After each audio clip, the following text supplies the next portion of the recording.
Hello दोस्तों, civil मंत्रा के YouTube channel में आपका स्वागत है। आज का जो हमारा लेक्चर होने वाला है वो एमपीपीएससी 2022 के मेन से संबंधित प्लानिंग के संदर्भ में होने वाला है कि हमें किस तरीके से इसको प्लान करना चाहिए और हमें किस तरीके से पूरे सब्जेक्टों को कवर करना है। देखिए, हम थोड़ी सी पहले बेसिक्स बातें करते हैं जिससे हमें ये जान सकें कि भाई एमपीपीएससी में किस तरीके से पेपर आते हैं और हमें क्या सोचना चाहिए। देखिए, टोटल आपके जो पेपर होंगे वो 6 होंगे। जैसे हम GS1, GS2, GS3, GS4, GS5 से हम हिंदी बोलते हैं और GS6 ये आप इसको निबंध बोल लीजिए। ये पेपर होते हैं, है ना। और इन्हीं पेपरों में हमें स्कोर एवरेज मार्किंग करनी होती है जिससे कि क्या हो सके, हमारा जो एवरेज टोटल स्कोर हो वो ज़्यादा से ज़्यादा हो सके और हमारी जो सिलेक्शन के चांसेस है वो बढ़ सके। यही प्लानिंग होती है।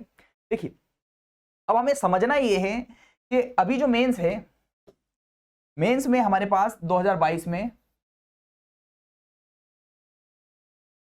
मेंस 2022 में हमारे पास जो टोटल डेज हैं वो बचे हैं आज से 95। अब 95 डेज में हमें क्या करना है, ये पूरे ही सेगमेंट को कवर करना है। तो कुछ बच्चे तो ऐसे होंगे जिनका पहले से कवर होगा, जो 21 में मेंस दे चुके हैं। जिन लोगों ने 21 में मेंस दिया है तो उनका ऑलमोस्ट ये एक बार पढ़ चुके होंगे, तो उनके दिमाग में प्लानिंग तो होगी, ठीक है। पर कुछ बच्चे ऐसे होंगे जो अभी नया मतलब फर्स्ट टाइम मेंस देने वाले हैं। तो ये फर्स्ट टाइम मेंस देने वालों के साथ साथ उन लोगों के भी लिए है जो 21 में मेंस दे चुके हैं, ठीक है। तो इसको बिल्कुल, ये वीडियो को बहुत ध्यान से देखिएगा, आपको बहुत काम आएगा ये वीडियो। हम पहले बात करते हैं पेपर में स्कोरिंग की।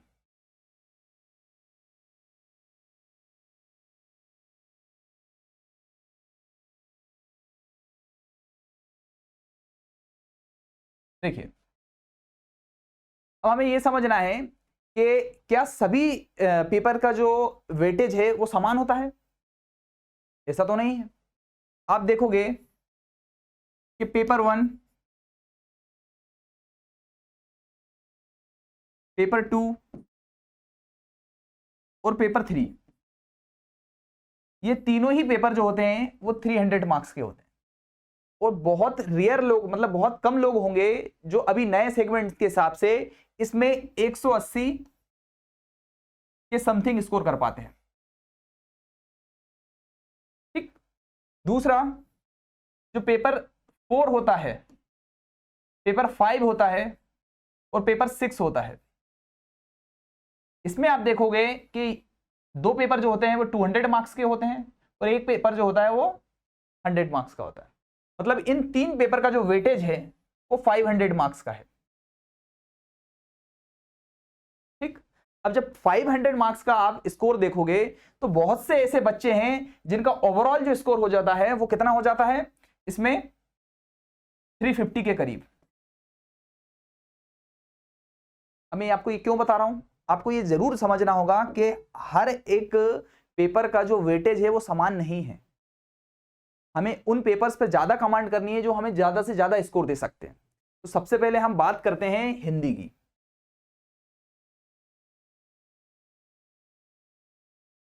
हिंदी में जो है वो 200 मार्क्स का पेपर होता है। टाइमिंग की इसमें कोई भी दिक्कत नहीं है, आप समय का कोई भी ऐसा बहुत किल्लत नहीं होती है।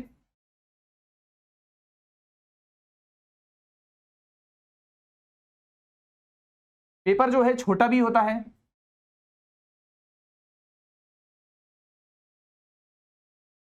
पर जो स्टूडेंट होता है उसके लिए सबसे बड़ी दिक्कत क्या होती है कि वो इसको बहुत हल्के में लेता है।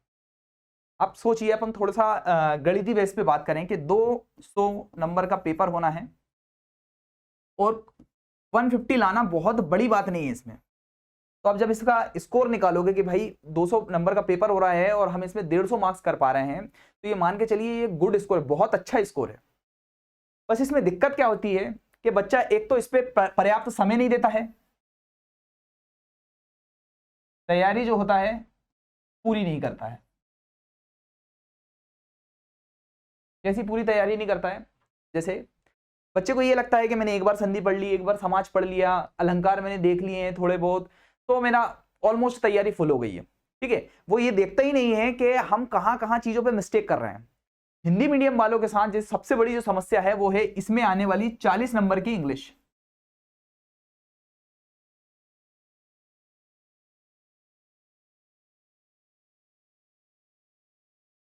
इंग्लिश ये मान के चलिए आती बहुत इजी है, मगर क्या होता है हिंदी मीडियम का बच्चा उस पर ज्यादा भी बिल्कुल ही कमांड नहीं करता और क्या कोशिश करता है उसको छोड़ दिया जाए।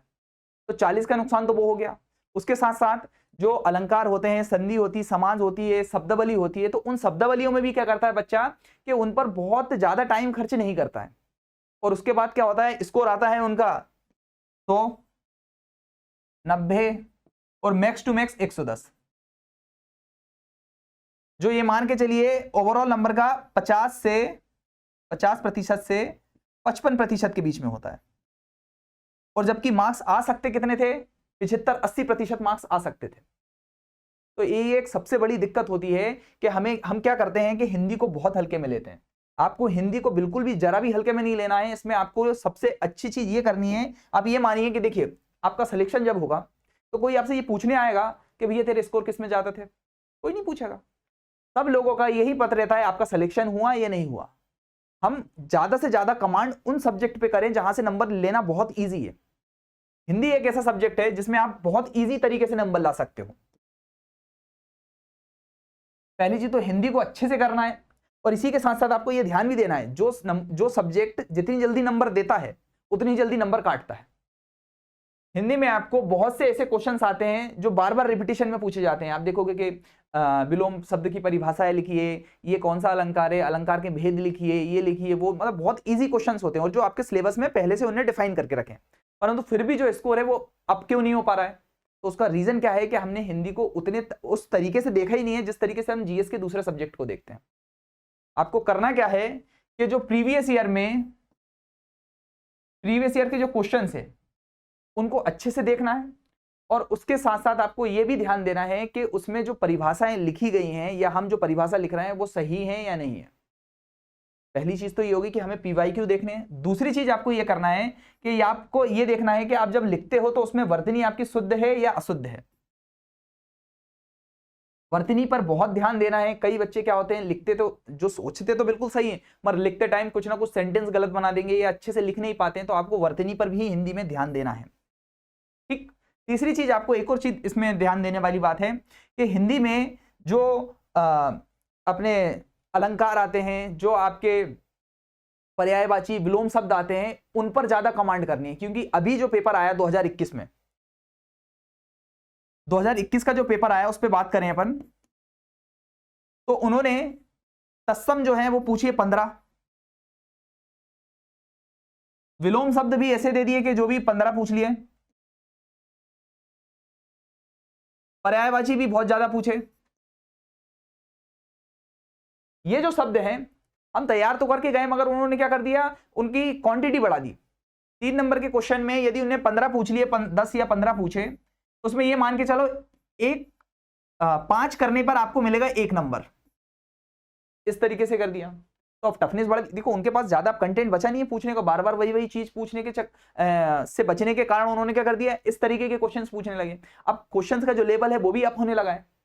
आपको क्या करना है कि जो सिलेबस में चीजें डिफाइन हैं उनको बहुत अच्छे तरीके से बार बार मल्टीपल रिवीजन के साथ करना है। और मैं तो आपको यह सलाह दूंगा कि यदि आपको नंबर अपना स्कोर बढ़ाना भी है इसमें, तो आप तो कुछ नहीं तो अभी 95 डेज बचे हैं, लगभग आप 10 से 15 हिंदी के पेपर सॉल्व कर लेना।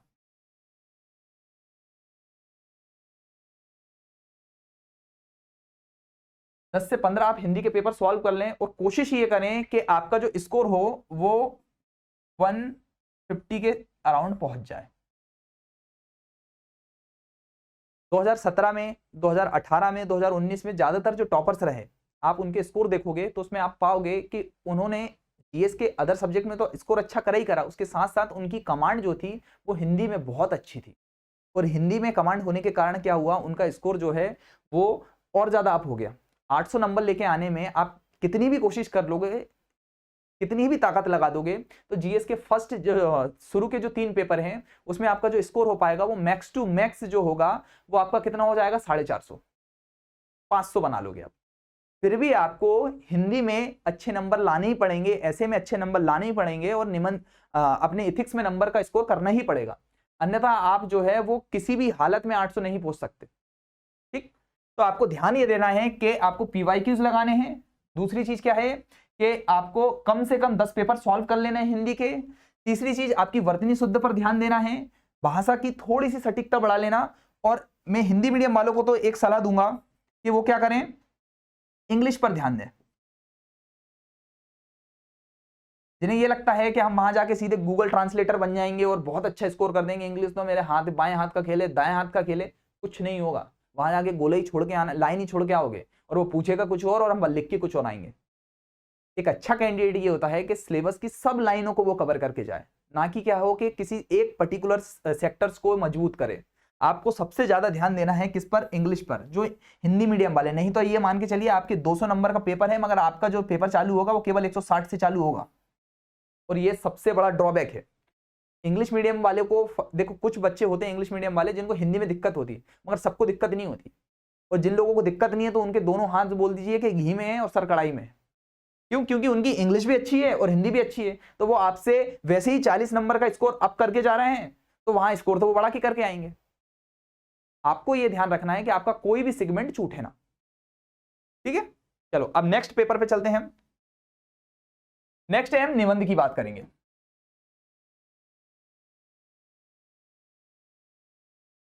देखिए, निबंध बेसिकली जो होना है वो आपके 100 नंबर का होना है। इस 100 नंबर में भी से 50 मार्क्स जो होंगे वो आएंगे बड़े ऐसे पे जिसमें आपको कितने लिखने होंगे, 1000 वर्ड लिखने होंगे।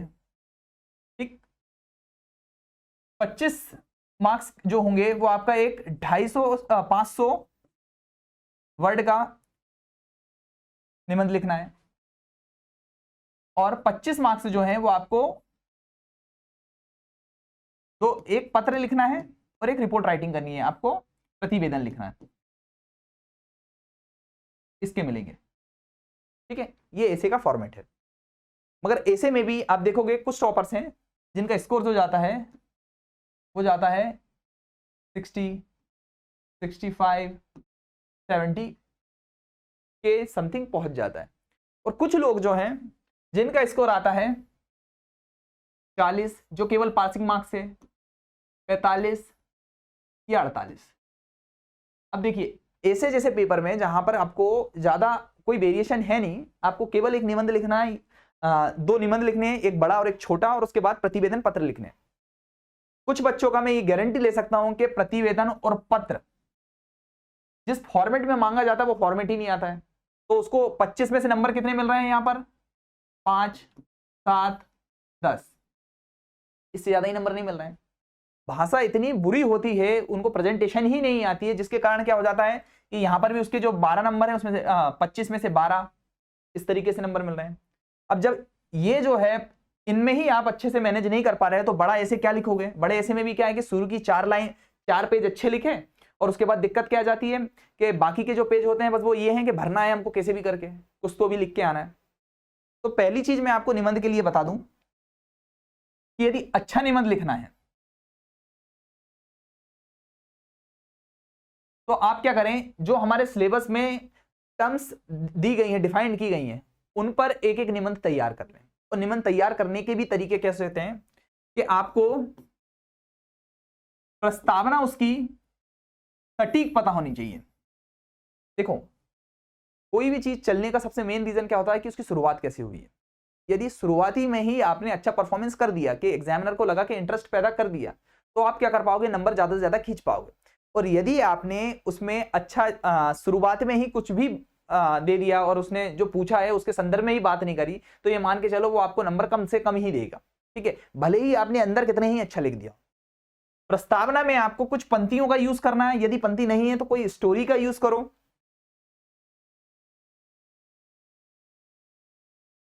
स्टोरी लिखो, कोई श्लोक आता है वो श्लोक लिख दो, या कोई किसी भी प्रकार से जो शब्द है उसके बारे में डेफिनेशन दे दो, या उसका वर्तमान मूल्य से स्टार्ट करो, अतीत की घटना से स्टार्ट करो, कैसे ही कुछ करके स्टार्ट करो जिससे कि क्या है इंटरेस्ट बन जाए, पहली चीज। दूसरी चीज आपको क्या करना है कि जो मेन बॉडी होती है ना, मुख्य भाग, मुख्य भाग में आपको यह ध्यान देना है कि हम हर एक सेगमेंट को अलग अलग बांट दें। जैसे यदि हमने किसी चीज की सकारात्मकता की बात की, तो सकारात्मकता के सेगमेंट अलग ले जाओ, सामाजिक क्या होंगे, आर्थिक क्या होंगे, राजनीतिक क्या होंगे, सांस्कृतिक क्या होंगे, ठीक है, उसकी पर्यावरणीय क्या सकारात्मकता है, इस तरीके से उसको आपको अलग अलग डिफाइन करना है। ठीक, नेक्स्ट जो है, आप यदि उसके महत्व की बात कर रहे हो तो महत्व क्या पॉइंट अलग होना चाहिए। प्रासंगिकता की बात कर रहे हो, प्रासंगिकता का पॉइंट अलग से आपको डिफाइन करना है। ठीक है, यदि आप उसकी नकारात्मकता की बात कर रहे हो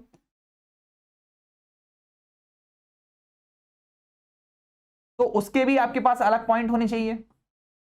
इस तरीके से हर एक पहलू पर आप पहले विचार कर लें। शुरू के 4 से 5 मिनट निबंध लिखने से पहले, ये 5 मिनट ही डिसाइड कर देंगे कि आप निबंध कैसे लिखोगे। ठीक है, तो आपको क्या करना है, निबंध में पहले एक अच्छी स्टोरी सोच लेनी है कि मैं स्टोरी कहां से स्टार्ट करूंगा, और उसके बाद आपको सेगमेंट बांट लेना है। सेगमेंट यदि आप बांट लोगे कि 1.5 पेज में मैं उसकी सकारात्मकता लिखूंगा, 1.5 पेज में मैं जो है उसके महत्व लिखूंगा, उसकी प्रासंगिकता लिखूंगा, वर्तमान में उसकी कंडीशन लिखूंगा, उसके साथ साथ में क्या करूंगा, उसका अतीत जो है वो भी वर्णित कर सकता हूं, उससे संबंधित जो बड़े बड़े विद हैं या बोल सकते हैं कि जो महान पुरुष हैं उन्होंने क्या कथन किए हैं उनकी बात करूंगा, फिर उसके बाद उसकी नकारात्मकता पे जाऊंगा, फिर उसके निष्कर्ष पे पहुंचूंगा। ऐसा करोगे तो आपके दिमाग में ये फ्रेम बन जाएगा कि मेरे पास लिखने को जो है वो 8 पॉइंट हैं, और 8 पॉइंट में आपको भरने 10 पेज हैं। तो दिमाग में एक फ्रेमिंग ये बनी रहती है कि मैं 1.5 पेज में, 1 पेज में ये इन चीजों को लिखूंगा, तो उसमें क्या हो जाएगा, आपका वर्डन कम हो जाएगा, और वर्डन कम हो जाएगा तो आपके दिमाग में ये चीज बनी रहेगी कि हम जो ऐसे हैं उसको कैसे आगे बढ़ा सकते हैं। अक्सर ये होता है कि बच्चे ने लिखना स्टार्ट करा, शुरू के 4 पेज लिखे, अब दिमाग बंद हो गया। क्यों बंद हो गया? क्योंकि उन्होंने ऐसी प्लानिंग फॉर्मेटिंग ही नहीं करी थी कि हमको लिखना कैसे। ठीक, तो जब आप क्या कर लोगे, पहले ही फॉर्मेटिंग कर लोगे, तो उससे आपको फायदा ये होगा कि जब आप लिखोगे तो आपको ये लिखेगा कि मेरा सकारात्मकता का पॉइंट कंप्लीट हो गया, अब मैं सीधे नकारात्मकता की बात जाऊंगा, या फिर मैं उसके सामाजिक पहलू की बात हो गई, या मैं सांस्कृतिक पहलू पर जाऊंगा। तो आपका दिमाग जो है उस प्रोसेस को जो है वो जल्दी जल्दी कर पाएगा। यदि आप क्वेश्चंस, आप जो निबंध लिखोगे उसमें आपके दिमाग में डिवीजन नहीं होंगे, तो आप ये मान के चलिए रिपीटेशन बहुत ज्यादा करोगे, बार बार एक ही बात को घुमा फिरा के लिखोगे, क्योंकि आपका दिमाग वहीं हैंग हो गया। ठीक है, तो अपने को ध्यान ये रखना है कि हम जो भी निबंध लिखें उसमें प्रस्तावना कैसे शुरू करना है, और उसके साथ उसके पक्षों को बांट लेना है। जब पक्ष बढ़ जाएंगे तो आपको फायदा होगा ही, निश्चित ही तौर पर उसका फायदा होगा। ठीक, नेक्स्ट, जो छोटे निबंध है वो तो ये मान के चलिए आंसर राइटिंग फॉर्म में ही पूछे जाते हैं। वो सीधे ही क्वेश्चन पूछते हैं, बाल श्रम की क्या समस्याएं हैं, पर्यावरण पर पड़ने वाली हानि और उसके प्रभावों को वर्णित कीजिए, या फिर इस तरीके से क्वेश्चन हो जाते हैं कि हिंदी के संदर्भ में भारत सरकार द्वारा उठाए गए कदम क्या है, साहित्य जो है वो समाज का आईना कैसा होता है, इस तरीके से क्वेश्चन आते, तो ये तो बन ही जाएंगे। अब बात करते हैं पत्र और प्रतिवेदन की।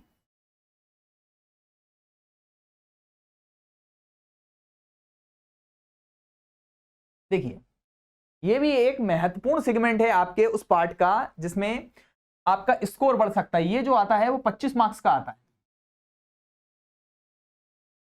25 मार्क्स का ये पोर्शन है, और इस पोर्शन में आपको 12.5 नंबर, 12.5 के 2 पत्र लिखने पड़ते हैं। और दिक्कत क्या है, एक तो हमारी भाषा, दूसरा जो होता है वो फॉर्मेट,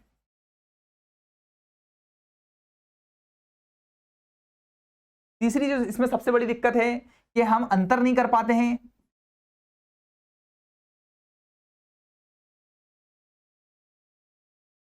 कैसा कि शासकीय पत्र में क्या लिखाएगा, अर्थशास्त्री में क्या लिखाएगा, और चौथी चीज जो है वो काटा पीटी, कोई क्वेश्चन आया आपने उसको काट दिया फिर उसके बाद लिखा, तो ये जो है बहुत बड़ी समस्या है इसकी।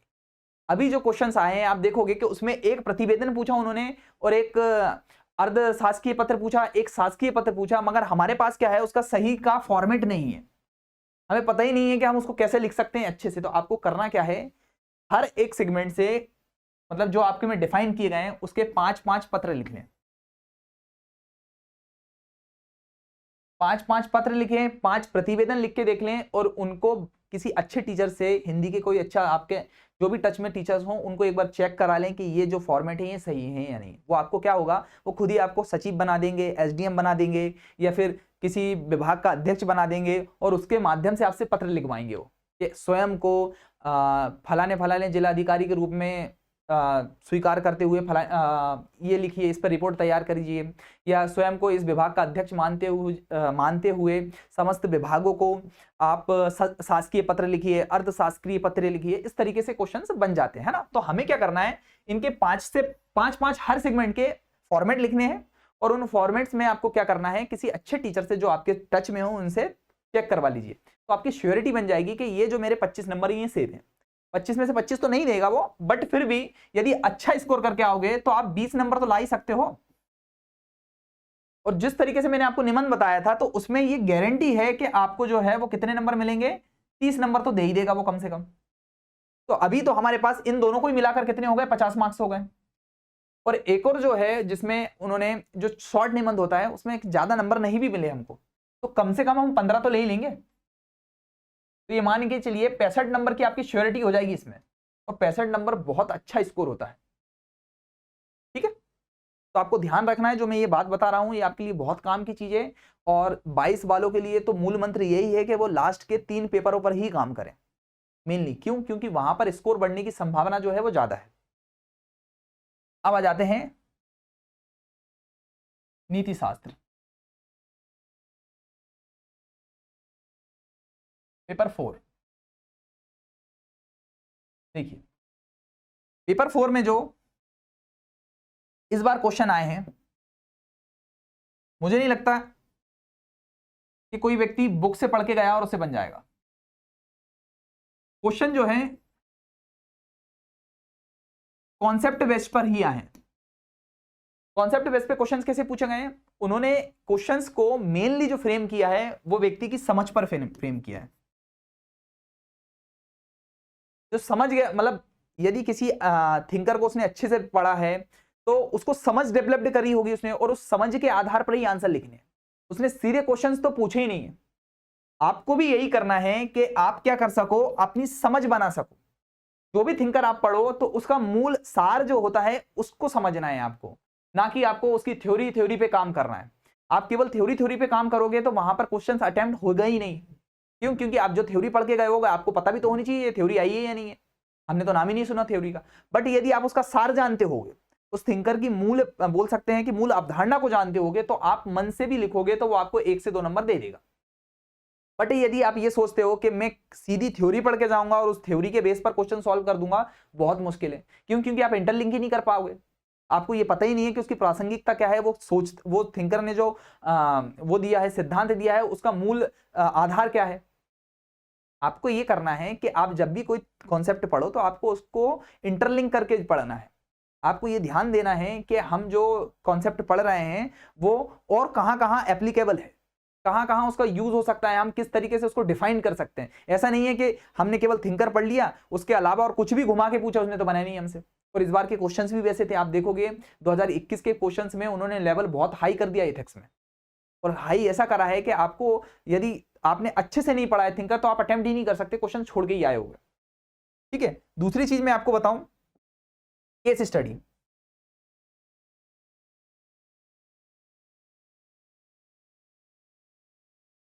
केस स्टडी में भी आप देखोगे कि क्वेश्चंस के जो लेवल हैं, जो जिस तरीके से क्वेश्चन आए वो अब वैसे नहीं पूछा जा रहे हैं जैसे जिस तरीके से 2020 में पूछे गए थे या 2020 से पहले पूछे जाते थे। पहले केस स्टडी के जो क्वेश्चंस आते थे वो किस तरीके से चलते थे, एक आपको केस स्टडी दी, केस स्टडी को आप अलग कर दीजिए, उसी से रिलेटेड वो क्वेश्चंस पूछते थे।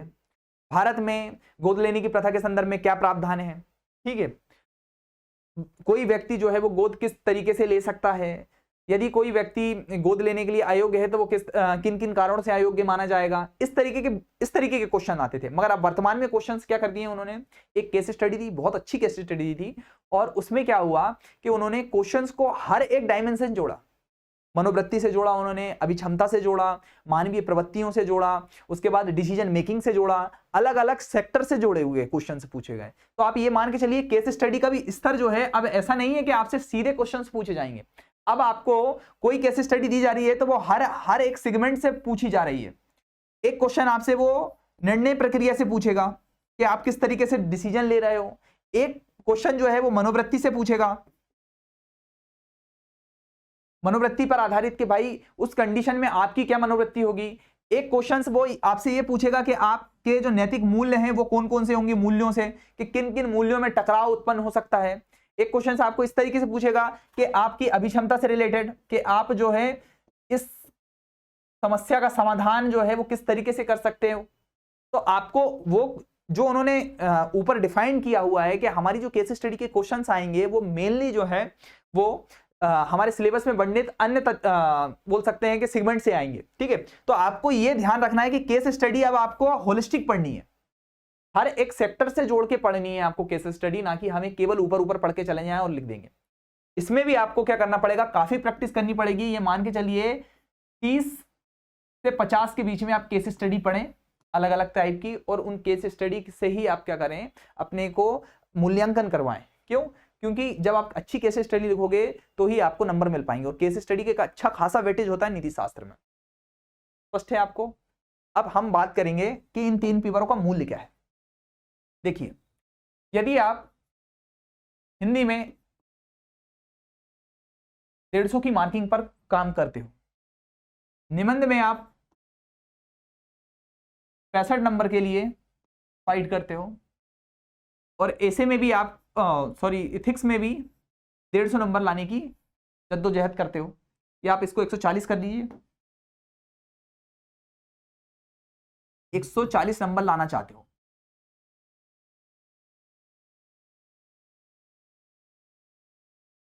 तो आप पाओगे कि आपका टोटल स्कोर जो है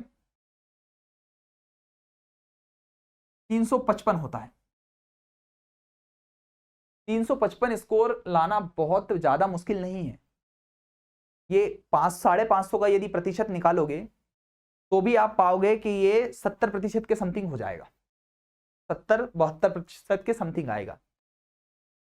550 में से 300 लाने में उतनी मेहनत नहीं लगेगी आपको 355 नंबर लाने में, जितनी यहां 900 नंबर में से आपको 500 नंबर लाने में लग जाएगी। आप दोनों में वेटेज देख लीजिए, एक नंबर का मार्किंग देख लीजिए, किनका महत्व ज्यादा है। इन पेपर्स को आपको बहुत अच्छा करना है, और इतना अच्छा करना है कि आपका स्कोर बढ़ जाए। देखो, आपका सिलेक्शन होगा, कोई आपसे नहीं पूछेगा कि आपने हिंदी के बल पर सिलेक्शन लिया, एथिक्स के बल पर सिलेक्शन लिया, निबंध के बल पर सिलेक्शन। हर व्यक्ति आपसे क्या पूछेगा, आपका सिलेक्शन हुआ या नहीं हुआ। हम ये रोने नहीं रो सकते उनके सामने, अरे यार मेरा हिंदी बिगड़ गया, अरे यार मेरा एथिक्स बिगड़ गया। तो कोई मूल्य नहीं है और किसी को कोई मतलब भी नहीं है। आपको खुद अपनी प्लानिंग पे भरोसा आना चाहिए। देखो, हम यदि कोई लक्ष्य प्राप्त करना चाहते हैं तो उसके 100 तरीके हैं, सब अपनी अपनी प्लानिंग के हिसाब से काम करते हैं। मैं ऐसा नहीं बोलूँ कि ये प्लानिंग सभी के लिए, मतलब ये मान के चलिए 90% लोगों के लिए तो है। जिन लोगों ने, जैसे हमें पता है कि हम ये रास्ते पर ऐसे पहुंच सकते हैं, तो हमें क्या करना चाहिए कि सरल रास्ता चूज करना चाहिए। यहां पर नंबर लाना इजी है, यहां पर कंटेंट अवेलेबिलिटी भी इजी है, यहां पर आपको राइटिंग वर्क भी इतना ज्यादा नहीं करना है कि आप पे टाइम नहीं बचेगा कि मेरे से क्वेश्चन छूटते हैं।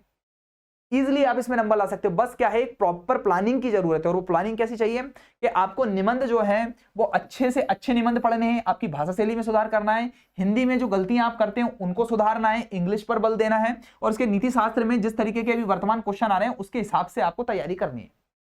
आप यदि इस तरीके से तैयारी करोगे तो आप निश्चित ही 350 प्लस नंबर ला सकते हो। ठीक है, अब आ जाते हैं हम बाकी के 3 पेपर की बात करते हैं। तो देखिए, तो जीएस फर्स्ट, सेकंड और थर्ड की बात करें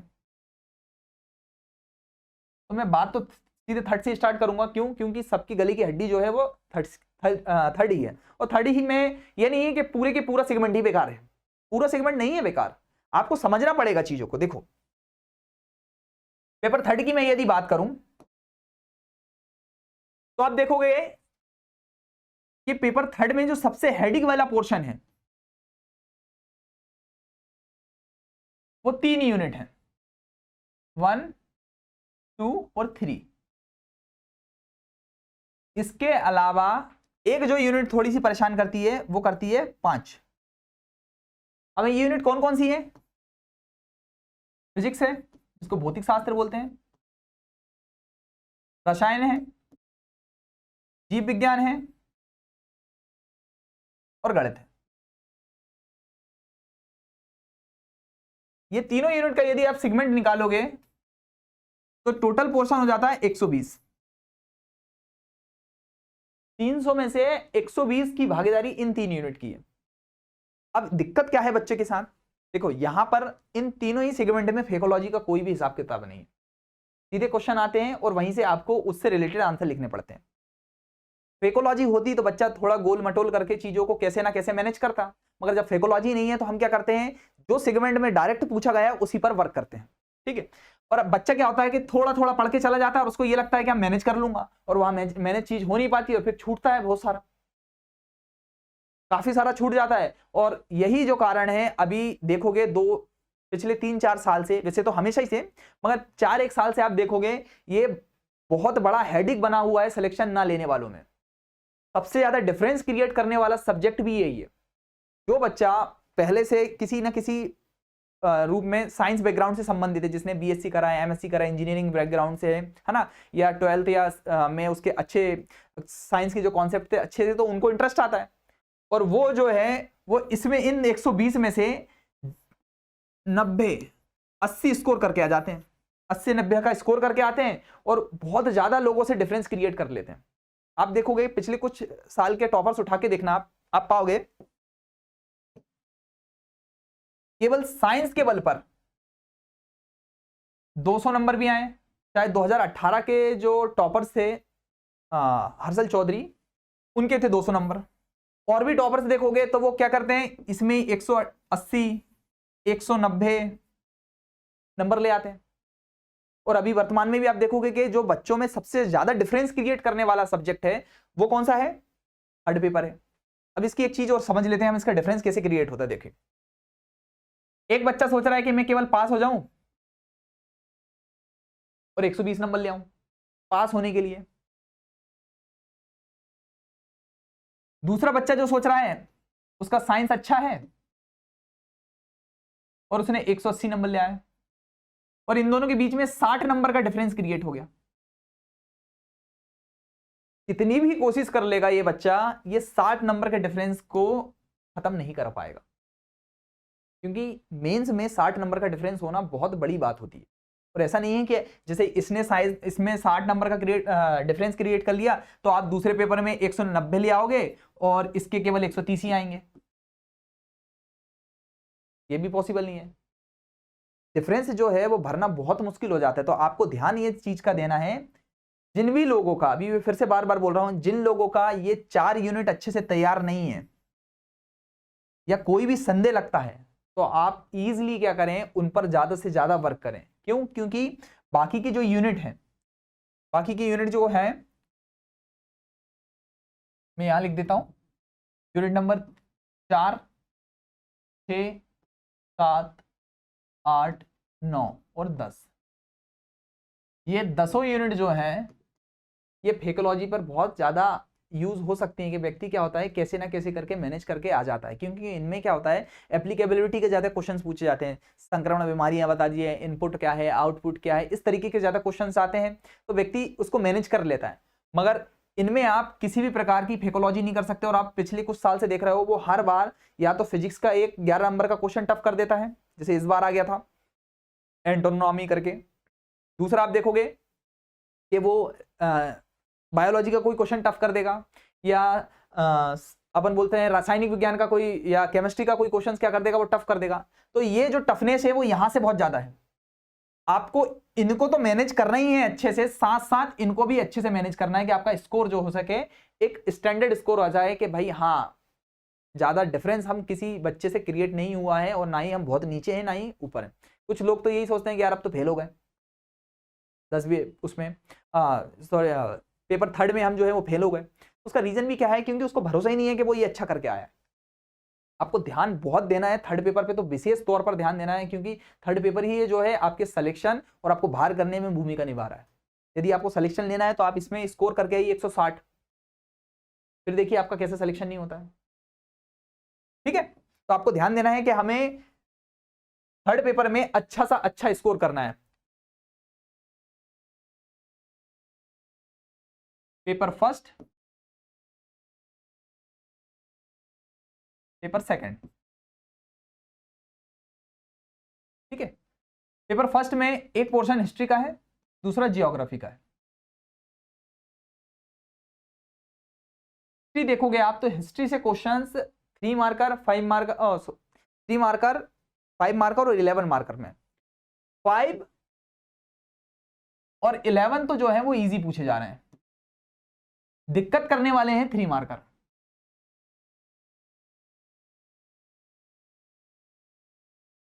ठीक है, यही जो है वो दिक्कत क्रिएट कर रहे हैं। जबकि ज्योग्राफी में आप देखोगे कि 3 भी इजी पूछा जा रहा है, 5 भी और 11 भी। अब आपको करना क्या है, इसमें विशेष तौर पर ध्यान देने वाली क्या बात है, इसमें और इसमें दोनों में कुछ कुछ ऐसी यूनिट हैं जो आपको ज्यादा से ज्यादा नंबर दे सकती हैं। जैसे आप ज्योग्राफी में देखोगे तो यूनिट नंबर 5 जो आपकी GIS GPS वाली है, वो बहुत इजी है और उसमें आपको नंबर मिलना बहुत ज्यादा आसान है, आप उसमें ज्यादा से ज्यादा स्कोर कर सकते हैं। दूसरी यूनिट नंबर 4 आपदा। तीसरी जो है वो यूनिट नंबर 3 मृदा और MP स्पेशल।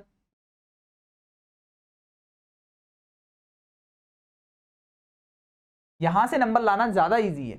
ठीक है, उसके साथ साथ आप हिस्ट्री में भी देखोगे तो हिस्ट्री में जो यूनिट है वो यूनिट नंबर 4, जिसमें मध्य प्रदेश का कल्चर पूछा गया है। यूनिट नंबर 3 आधुनिक भारत। यहां से आप नंबर स्कोर कर सकते हो। मगर देखो हिस्ट्री और ज्योग्राफी सब बच्चा अच्छा पढ़ते हैं। अब जो क्वेश्चंस पूछे जा रहे हैं वो 5 मार्कर तो आप मैनेज कर सकते हो उसको, और 11 मार्कर भी इजीली मैनेज कर सकते हो। अब मेहनत जो आपको करनी है वो करनी है 3 मार्कर। 3 मार्कर में जिनके व्यक्तित्व के आपने नाम सुने होंगे उन पे तो आपके हमेशा तैयार रहते ही हैं। कोशिश ये करिएगा कि 3 मार्कर थोड़े एडवांस तरीके से हम पढ़ें। अच्छी सी ऐसी जो बुक हैं जिनमें कुछ ज्यादा अच्छा विवरण दिया है उन बुक्स को रेफरेंस में लें। उसी के साथ साथ हमें क्या करना है कि जो टॉपिक्स हमारे में डिफाइन है उससे रिलेटेड हर एक चीज हमारी कवर होनी चाहिए। जैसे कि उसने जो है वो भू राजस्व नीति से संबंधित अमीने आयोग पूछ लिया, भूमि के बारे में वक्स्ता पूछ लिया गया। ठीक है, तो इन जैसी टर्मोलॉजी पर आपको ध्यान देना है कि प्रशासन में कौन सी टर्मोलॉजी यूज होती थी, कोई सी अच्छी बुक जो लिखाई गई है उस संदर्भ में कौन सी बुक लिखाई है, या भू राजस्व से रिलेटेड कौन कौन सी टर्मोलॉजी है, इन पर आपको वर्क करना है। ठीक है, तो आपका स्कोर जो होगा वो इंप्रूव हो जाएगा। नेक्स्ट है पेपर 2। तो देखिए पेपर 2 की मैं बात करूं,